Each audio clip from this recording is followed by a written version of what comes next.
Welcome to Fireside Jets. My name is Alex with my co-host here, Ryan Moran. And today we're taking a look at the left tackle position battle between Mekhi Becton and George Fant. Who is the best option for the Jets there? Of course, protecting Zach Wilson's blind side is of the utmost importance for Robert Saleh and this coaching staff. But who really knows what they're going to do? I mean, Becton coming off this injury, Fant's coming off a Pro Bowl level season. This is a really big decision to make for the longevity of this offensive line, Ryan. For the inaugural episode of FSJ and really diving into the Jets here. We were a lot of excitement. This team looks like it has a ton of new pieces. Elijah Moore. And by the way, guys, I'm a Giants fan, but I also really I've been telling all my Jets fans and Jets friends, you guys have the perfect rebuild going on right now. I'm going to be watching Jets games just because I'm so excited to see your squad. Adding Jermaine Johnson, Sauce, Garrett Wilson, absolute tremendous first round of this recent draft class, Ryan. But I'm excited to dive into left tackle. And before we do so, tell me a little about yourself and how excited you are for this upcoming season. Well, I appreciate the kind introduction there, Alex. I'm pumped to get going, being a part of Empire Sports Media and to get this Fireside Jets content going for Jets Nation. Obviously, something, I love, and being a part of, the Jet fan base is something special to me. And, to be able to just get this up and running, I'm really excited. And, one of the more fascinating, talking points for a while now amongst the fan base has been the offensive tackle competition. Obviously, the Jets have two very good players that they feel great about, and excited to really list, the reasons why they each make sense at the left tackle spot ultimately. Yeah, right. And that's kind of the big question is would you rather have protecting Zach Wilson? He's going to be the determining factor between if this team is good or bad, right? Zach Wilson last year, watching him, that MetLife win definitely caught him a couple times. He lofted those footballs up, had a couple interceptions. He started to look a little bit better coming back from the injury when the offensive line was protecting him, right? That was the main thing. And as a Giants fan, I know all about terrible offensive lines. Daniel Jones is no exclusion to bad offensive line play. And Zach Wilson with a pocket, with time to make decisions, is going to be a much better quarterback. You guys actually have a pretty solid line being built in East Rutherford right now across the street. So when you're looking at the line as a whole, what do you think is the biggest weakness? We'll start there. The biggest weakness I'd say probably is Connor McGovern. At center, kind of struggled last year. Everywhere else seems to be stronger as long as Mekhi Becton come back from this injury. But, what position are you kind of looking at right now and saying this may be a questionable spot? Right. I would probably have to agree with you. And I think Connor McGovern is a good player. He's been probably post Nick Mangold, the best center that the Jets have had. He gives them good stability. He's a veteran in the league, and, he fits the offensive scheme well. He's a good athlete in the zone running scheme that Mike LaFleur coordinates. And I've always been, of the belief that your offensive line is really just as bad as your weakest link. And if Connor McGovern is, the worst piece that the Jets have, and I think he's a good player, I think you said it best, especially with the Laken Tomlinson addition, knowing what you have in George Fant and Elijah Tucker coming back. And, man, if Mekhi Becton, obviously we're going to talk about, at length here, can get back to that rookie year form he was, at in 2020. I mean, this offensive line in front of Zach Wilson, for Michael LaFleur, the running game, and given all this new skill talent on the outside, the time they need, it can really be I think, when Joe Douglas took over in 2019, they were arguably the worst. And I think, obviously over time, he's gradually built it up. And I think that this unit, realistically speaking, could break, the top half of the league this season. Yeah, I mean, that would be great, right? That Zach Wilson, that's like the perfect scenario for Zach Wilson. Like you said, back in 2020, Mekhi Becton was pretty good, right? Really good run blocker, had some really great pass blocking games. You don't find many 6'7", 369-pound human beings. The dude is an absolute monster of a person. And that's what the Jets need, protecting Zach Wilson at left tackle. And that's the argument to make, right? Can he get back to his to his previous form back in 2020? Do you feel confident, though, about him coming back from this injury? Do you feel like he can overcome this and really lock it down? Absolutely. I mean, I think when you start with Mekhi, obviously you touched on just the physical measurables that this guy has. And when you combine that with his athletic ability, which, he showed really later on with his, college career at Louisville. And then right off the bat, week 1 of 2020, I mean, this is a guy who is making a noticeable difference on a really bad football team.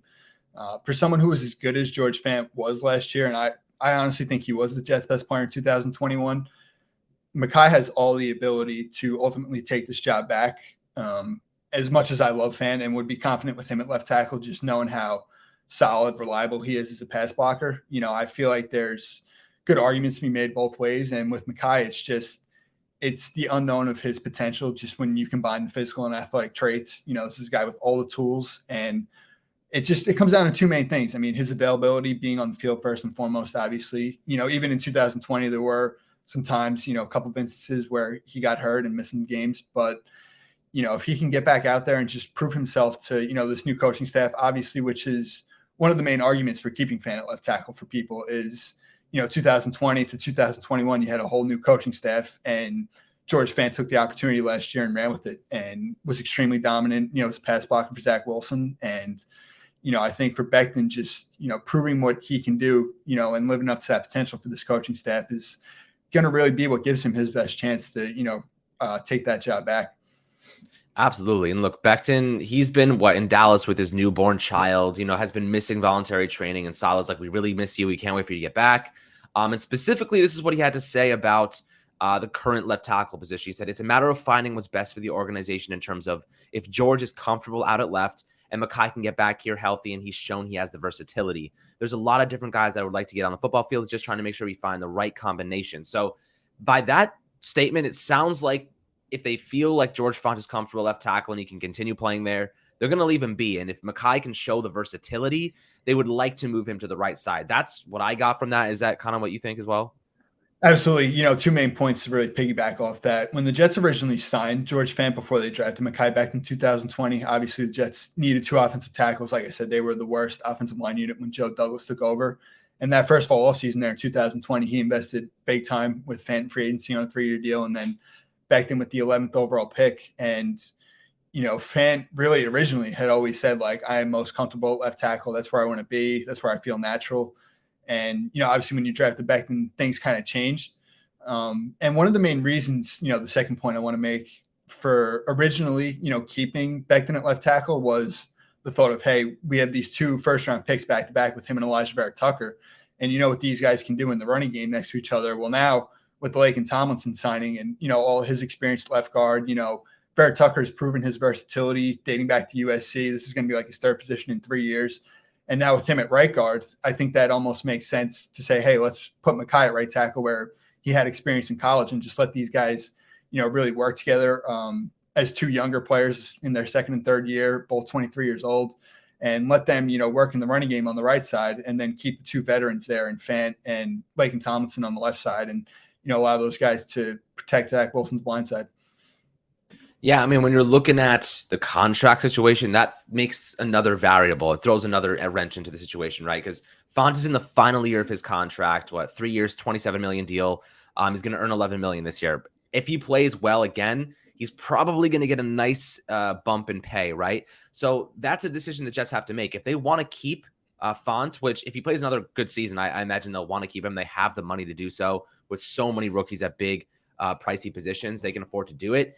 But the alternative is like Becton's on his rookie contract. Maybe you want to take advantage of that, and you'll say, you know what, we want to keep Becton at left tackle because that's the more expensive between left tackle and right tackle. And we want to keep that a little bit more cost controlled. But Fant might be looking for a left tackle job. If the Jets, who's to say Fant's like, I'm just going to walk and go find a left tackle job. I've been playing so well. Maybe I'll go get paid elsewhere. And then the Jets have another, kind of hole in the situation. So maybe putting him at right tackle where they can even out his flatline his pay increase. Maybe that's something they would be considering doing. But I think it's more about protecting Zach Wilson than money at this point. So, when you're looking at Fant, let's take a look at his numbers from last year. Right? He gave up 1 sack, 3 quarterback hits, 14 hurries, and 18 total pressures. In other words, the guy was an absolute dog, right? His pass blocking was phenomenal. He had some down games as a run blocker, but ultimately was totally fine.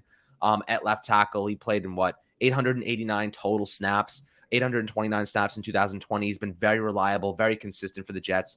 4 penalties last year, 2 in 2020 at right tackle, rather. So, this is a guy who has the versatility to play both sides. When you have a player like that, his value is astronomical, right? Mekhi Becton, we don't know if he can play right tackle right now. It's more about is he willing to? It's not as easy as just shifting over to the left side. The entire fundamentals of the position change.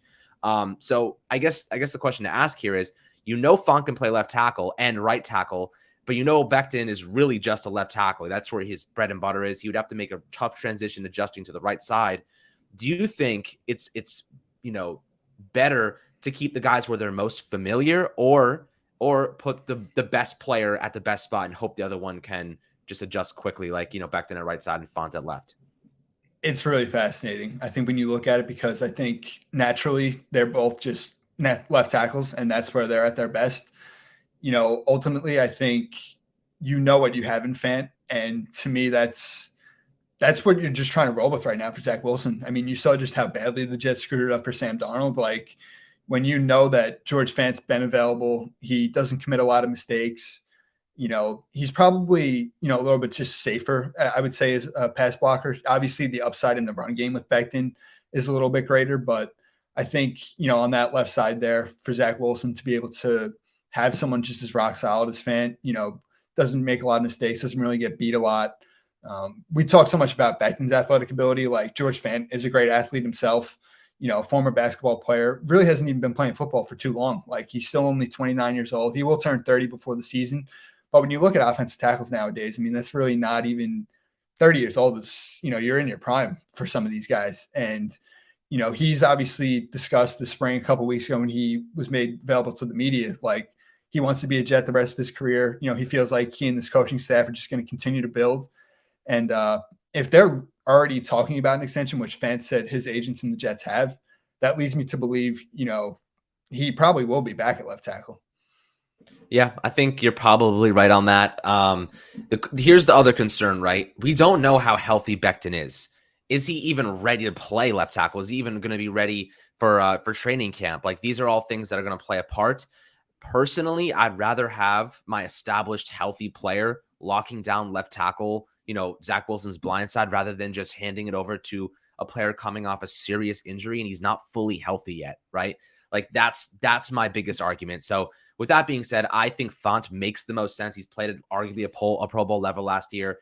He's still on a really cheap contract. He wants to be a Jet. The Jets seem to really, really like him. He's reliable, and he makes the players around him better, right? So, like, that's kind of the guy you want. Thank goodness Greg Van Roten is gone. That guy was a turnstile, and as a Giants fan, we know all about turnstiles on the offensive line. He was one of them. He's the guy that ended up rolling up Mekhi Becton, if I'm right? Isn't that right? So yes. The guy's just a net negative to the entire situation. Thankfully, Laken Tomlinson, a far better blocker. He's a great run blocker. So, like, that's going to open up the entire field for Bryce Hall, who was literally my favorite running back in this entire draft class. You guys, it really pisses me off because you guys actually got everybody I wanted. I wanted Jermaine Johnson. I wanted Sauce for the Giants. I mean, look, I'm totally good with Evan Neal and Kayvon Thibodeau, but I would totally been fine, getting Jermaine Johnson in a trade back scenario and Sauce at 5 or 7. I absolutely loved Bryce Hall, and my other sleeper guy, not much of a sleeper, but my other guy I really loved was Jeremy Ruckert. Huge Jeremy Ruckert fan. I wanted the Giants to grab him so badly. So much upside as a receiver. The guy does not drop passes. And I'm so excited to watch this team. Like, you guys have all these awesome players, and it's going to be fun to see if Saleh can put this team together and really get the most out of them. But it's going to come down to Zach Wilson if he's protected. So I think Font is the most reliable option at this point in time. Becton, he's going to have to make that transition to right tackle. I think it's for the best of the team. I think it's for the best of Zach Wilson right now. And that's the most important factor, not Becton and where he's playing, but Zach Wilson's protection. That is the most important thing to consider. So, I'll give your last remarks and what you think about who should be starting. 100%. And I'm with you on Fant. One last point I want to make to really just highlight, the potential and just how good both of these players ultimately are, regardless of, because we really don't know. It's all speculation. Like I said, since November, December last year, when Fant continued to just stockpile these good performances quietly week in and week out, the fan base started to really wonder, like, will they stick with Fant or will they go back to, the upside and just the 11th overall pick that they made just 2 years ago in Becton? I think with Fant, what the coaching staff really loves, last year, obviously at this time, it looked like Becton was going to be the long-term left tackle for the Jets after that rookie year he had. And the Jets signed Morgan Moses around this time after the draft. And, you never heard a peep out of Fant. Like, he was a professional about it, and he just went out there and worked. And he was arguably the team's best player, which is why I think they really do like just his mindset, his leadership. And then with Becton, look, he's still only 23 years old. This is a guy with a ton of potential, still has room to grow, and has just shown flashes of dominance. So to me, regardless of who's on the left or right side, I think these are two of the best tackles that the Jets have had in really quite some time. I mean, you want to go back to probably the Brickshaw, Ferguson, and Damian Woody. I mean, that's how long it's been for the Jets. And either way, I think, you feel really good about what Joe Douglas has built for Michael Flohr and Zach Wilson to thrive in 2022. Yep, I'm right on board with that. They have two tremendous players. You probably can't go wrong with either decision, but I think Font is the best right now for the Jets. It's going to be really exciting to see this team, come together, and hopefully it's just the offense clicks, right? They have so many young playmakers. Elijah Moore is another guy. I wanted him desperately last year. We got Kadarius Toney, super injury prone, but Elijah Moore, I was like, that guy is I hope we got him in the second round. You guys got an absolute steal. He's incredible. I can't wait to see this offense really go to work. So it's going to be exciting, guys. But thank you for tuning in for the first episode of Fireside Jets for this upcoming season. Really excited to provide you guys with awesome content throughout the year, off season. Then the season comes around. It's going to be super, super exciting. Ryan here is going to be developing some awesome written content as well, audio and video for you guys to enjoy. It's going to be a hell of a time watching this team grow, develop, and hopefully succeed. And there's nothing better than watching your team win games when you're creating content. Believe me, 3 years of utter disgusting performances from the Giants. We're kneeling on third downs out here. I've been to rock bottom. I know what it looks like. This is exciting for the Jets, and I'm excited to watch Ryan develop along with them. So it's going to be awesome, Ryan. So I appreciate you coming on here and giving us your first chance to give us some insight into this team. Appreciate it, Alex. Thank you. And just excited to keep on building. Let's go Jets. Absolutely. So if you're new to the channel, make sure to like and subscribe below as always. And we'll catch you guys on the next Fireside Jets episode. God, I'm still getting used to that one.